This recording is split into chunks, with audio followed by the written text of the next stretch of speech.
it looks like the gentle hand of fame has finally slapped the ears off Mr. McGee of Wistful Vista.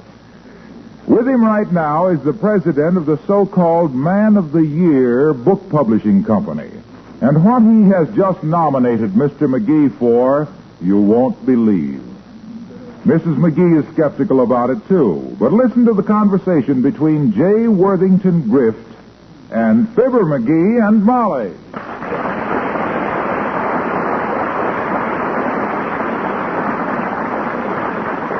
Did you hear that, Molly? Did you hear what the man said? Me, the Man of the Year. Yes, I heard it. What year is that? The year of the big crash? Oh, no, 1949. Naturally, madam. Naturally, madam. Wow. The Man of the Year. Now, look, let's face it, McGee, you're not the type As I say, the time is short. Our Man of the Year book is about to go to press, and our Board of Trustees has chosen Mr. McGee from among thousands of men as Man of the Year from this state. The whole state, Molly. Ah, fame at last.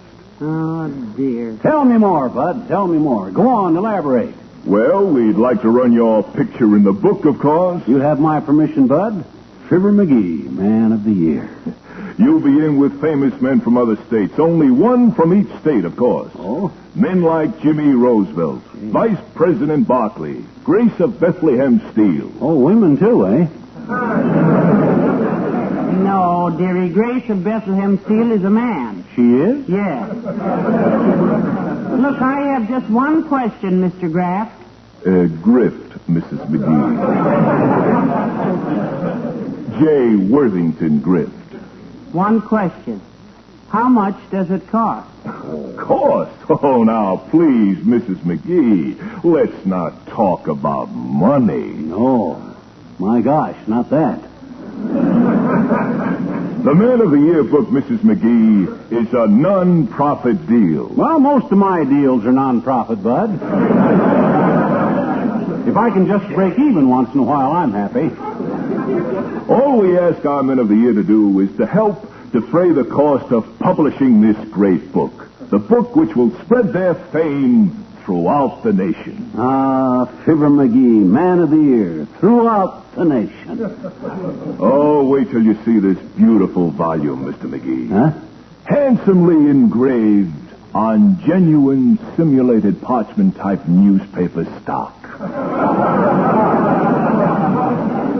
And bound in Morocco. Morocco, eh? Morocco, Indiana. Now, this handsome book that I How have... much?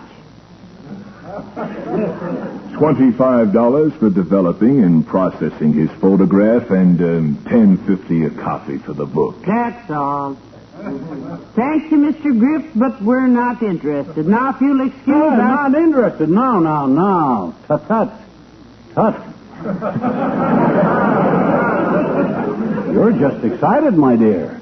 After all, when one's husband has just been selected Man of the Year, one should not think of money. Leave us not be sordid. But, McGee, now, And speaking of sordid, have you sorted the laundry today, Molly? If you want to go sort the laundry now while I and Griffin talk about this... I give up. I quit. I'll keep quiet. You go right ahead. Good. Now, if you'll just sign this contract, Mr. McGee... Give me the pen. Fibber McGee, Man of the Year. There you are, Bud. Now, the check. I've reserved 5 copies of the book for you, so just sign this check for $77.50, and I'll be on my way. Okay, $77.50, eh? There you are, Bud. And the right change, too. Now, how about the picture? Will you send a photographer No, over? I'll just take this picture off the piano here. This'll do all right. That's Uncle Dennis. We'll retouch it, madam. Congratulations, Mr. McGee, and goodbye. Oh, my gosh. Them high-class book publishers are terrific, Molly. Imagine taking a picture of Uncle Dennis and making it look like me when all the time... $77. Oh, come in. Well, don't get sore about it. Did I ring too loud or something? No, I'm sorry, Dr. Gamble. I'm not mad at you. Oh, good. Say, who was the seedy-looking character in the pinstripe spats? who nearly ran over me on the porch. Friend of yours, Duckface? That doctor was J. Worthington Griff, the noted publisher. He just dropped in to bring me the good news. Good news? For $77.50, Doctor, himself here has just been made 1949's Pigeon of the Year. It's Man of the Year, Molly. Oh, no. Yep. The Board of Trustees has just chose me Man of the Year for this whole state, Fatso. Going to have my name in the official book, and a picture, too. Of Uncle Dennis. No, that picture will be okay, Molly. You heard him say they'd retouch it. They're experts. Oh, I love that picture of Uncle Dennis, Molly. Yeah. The first thing the retoucher will have to do is paint out that extra pair of eyes on his forehead. Well, Uncle Dennis always claimed the camera wobbled when they took it, Doctor. With that guy, kiddo, everything wobbled. When the photographer told him to look at the birdie, he held out for Old Crow. Give me the details on this 7750 story, Molly. Did little Swindler's pet here actually bite on the old book racket? That's the corniest swindle since... What do you mean, swindle? I told you I was chose Man of the Year. Yeah. Legitimate. You wouldn't happen to be so jealous you can't see straight, would you, gas pain? Now, McGee, don't... Oh, well, my gosh, just because the only picture he ever had printed was an x-ray of his kidneys in the medical journal that looked like 2 lima beans in a tub of lard...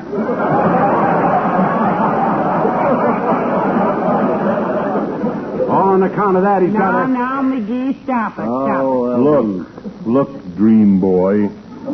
With your genius for involving yourself in messes, you remind me of my brother. Yeah? He was a bomber pilot, and any time his plane got in a jam, he'd drop a magnesium flare so he could see to land. Oh, I remind you of him, huh? Yes, you too have a flair for getting into trouble. So long, Molly.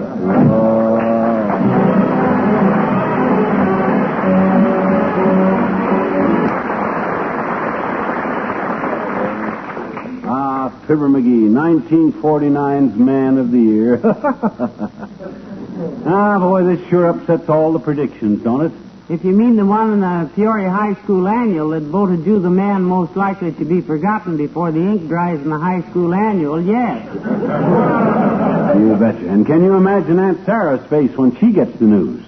She always says I'd never amount to anything, too, either. Oh, she didn't say that, dearie. Sure she did. Oh, no. She merely said that if you ever really made up your mind to be somebody, that with your brains and persistence, and given a little luck, no matter who tried to stop you or what obstacles were placed in your path, nothing would happen.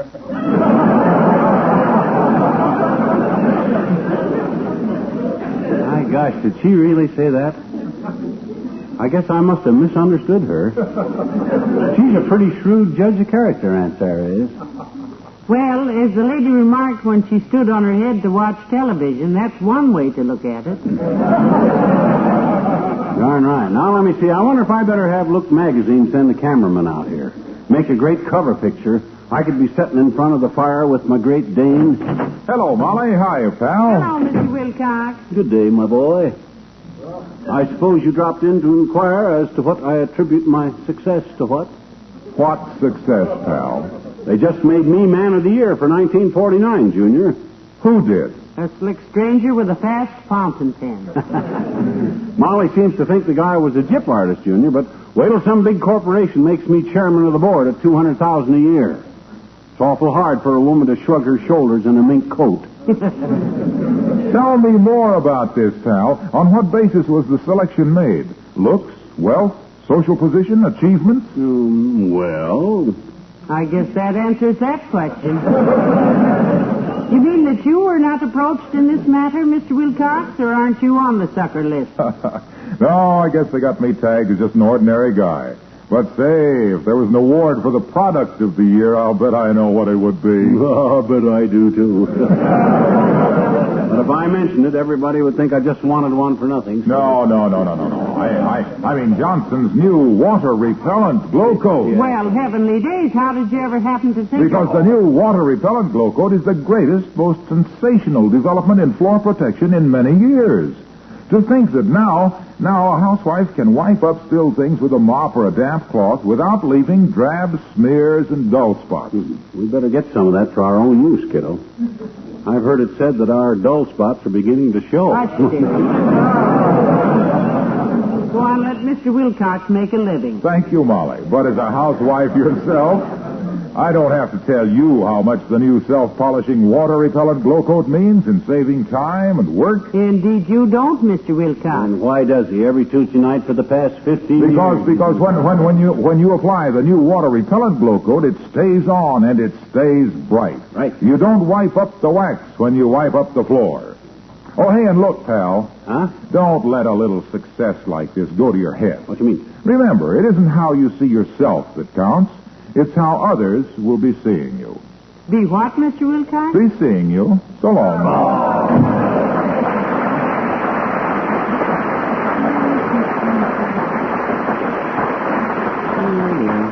Notice his face when I told him I'd just been picked for the man of the year, kiddo? Pure jealousy.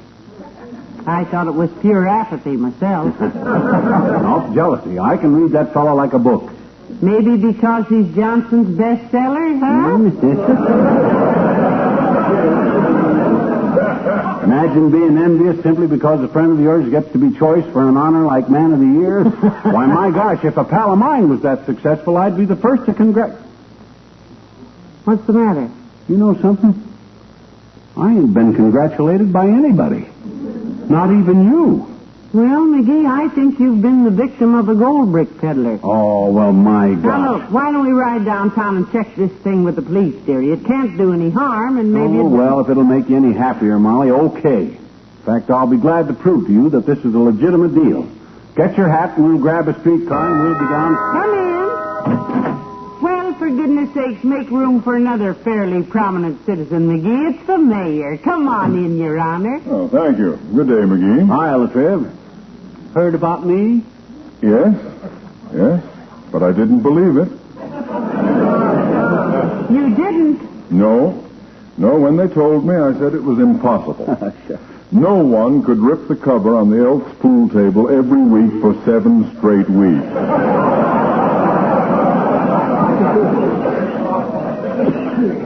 Now, that ain't to what I was referring to, Latriv.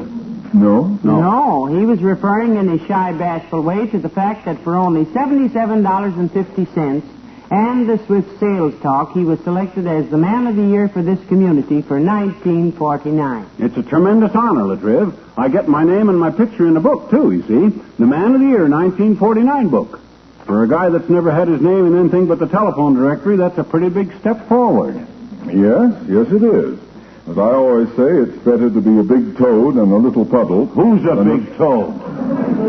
I beg your pardon? I didn't say anyone was a big Personally, toad. I don't think calling a man a toad is particularly flattering, Mr. Mayor, of all the repulsive things Please, I was not calling your husband a toad. Oh. I just remarked that it was better to be a big toad than a little puddle. Now, just a minute there, son. When you refer to the very city of which you happen to be the mayor of it as a little puddle, by George, I think it's time that was just part of the expression. If I were you, Mr. Mayor, and I'm glad I'm not because I look very silly in a high silk hat, I'd forget my being overlooked in the selections and not refer to the winner as a dirty little reptile in a mud hole. Because a toad could hardly be I considered... wasn't remudding anybody as at any mother in a nerd toad. A love toad. Look! When I said it's better to be a big poodle than a little toadle, you said a little paddle in a puddle, a big muddle in a little puddle. You were the one who told I said it was you fucking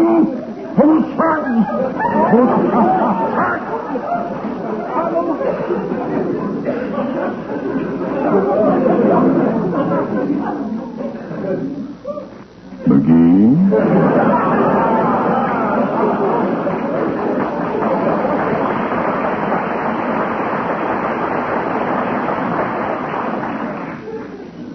Yes, boy?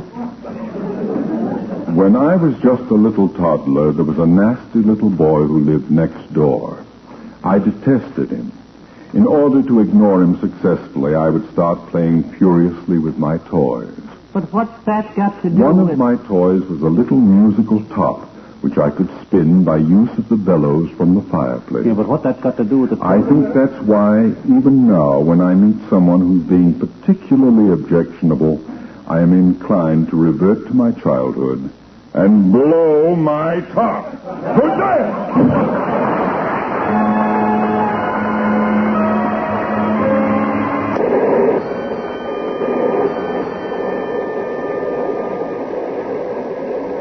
Pretty silly to me, Wally.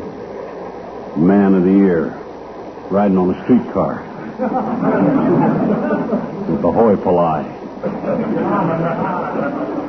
Riding all the way down to the police station just so he can prove to his own wife that I'm famous.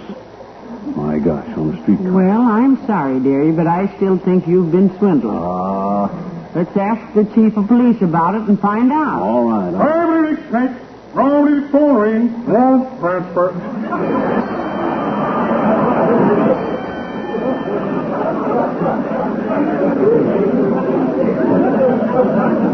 I don't think you quite grasp what a terrific honor this thing is, Molly. I wish I'd have grasped that 7750 before that grafter Grip grabbed it. I hope I'm wrong, sweetheart, but to me this whole deal looks as shady as the north side of a haystack. Well, you'll see, kiddo, you'll see. I only wish I'd brought along an apple for you. Why an apple? So the trip wouldn't be entirely fruitless. Oh, my gosh, don't you get it, Molly? You says, why an apple, and I says... Next stop, go for Lasimert. Go for Lasimert next. Change for Nerp. Stop, McGee, 14th Street. Yeah, well, come on. Boy, when that chief of police finds out he's talking to the man of the year, he'll probably be so impressed he'll want to give me a free book of traffic tickets. You wait and see. Go for Lasimert. All out for go for Lasimert. Nerp car. Let him out, please. Coming out, please. Thank you. Now watch your step, Molly. That's it. Between high steps and tight skirts, I guess I should... Take it over, Nick. Take it over.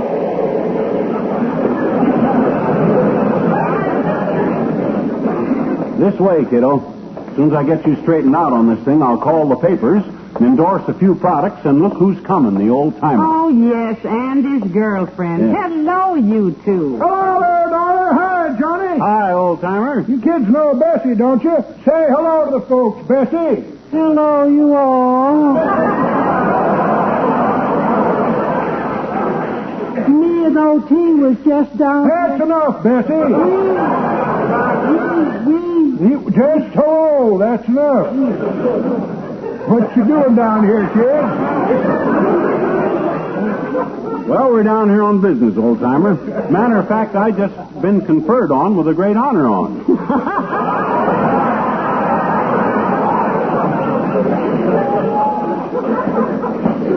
You're looking at the new man of the year. Oh, I'm so happy for you, Mrs. McGee. I've been going around with the old man of the year myself. Oh, don't go getting personal, Bessie. I know who you mean. Oh, I'm just teasing you, O.T. I'm pretty independent, you know, since I had that offer to work in the movies. No kidding, Betsy. Really? You in the movies? What'd they offer you? 3 cents a bag for all the popcorn I can sell. Bessie knows popcorn, kids, from top to bottom. Well, that's the best way to eat it. Yep, her brother was in the business. Oh. Invented himself a process for refining crankcase drainings and using them to butter popcorn with. My gosh, I wish I'd have thought of that one. Did he get rich? No, he had bad luck, Mr. McGee. Oh. Somebody told him popcorn would cure the hiccups, so he ate a bag. Well, did it work? Well, he cured his hiccups, but he developed a bad piston knock.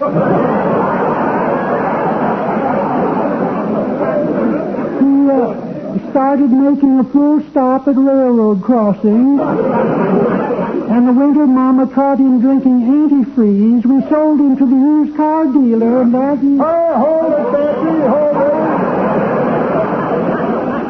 Take it easy, baby. Don't hog the conversation. I'll tell the folks what happened to your brother. And Some other time, old-timer. Some other time.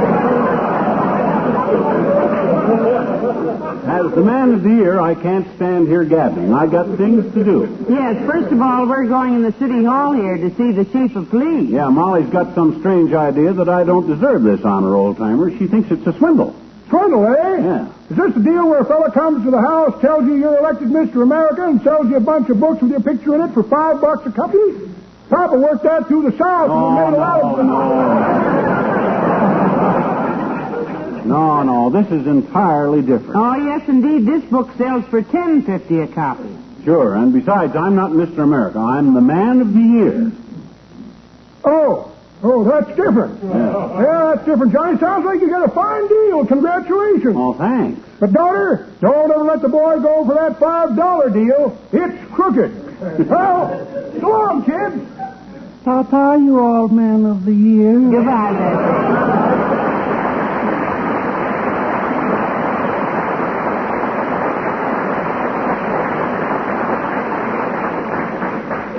McGee, let's find out about this thing right now. Good.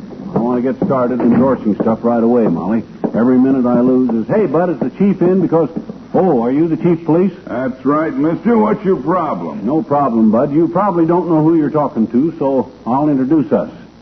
I'm Fibber McGee, man of the year.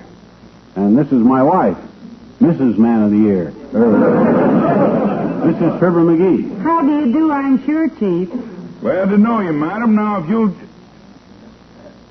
Who did you say you are? Oh, you'll read about it in the papers. I've just been chosen Man of the Year from this section by the Board of Trustees of the... Man of the Year? You see, Chief, this man came to the house. Yeah.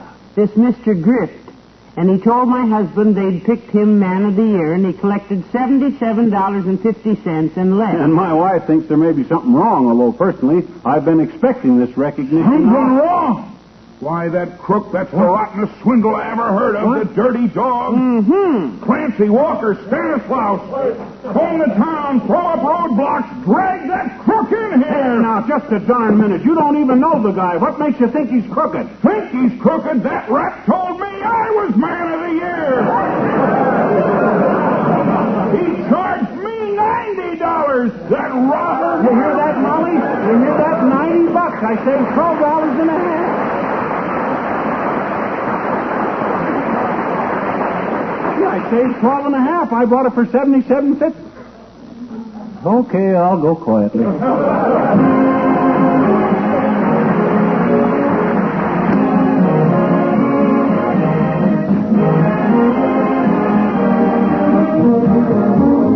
Don't take off your hat, McGee. Why not? I can get it off easy now.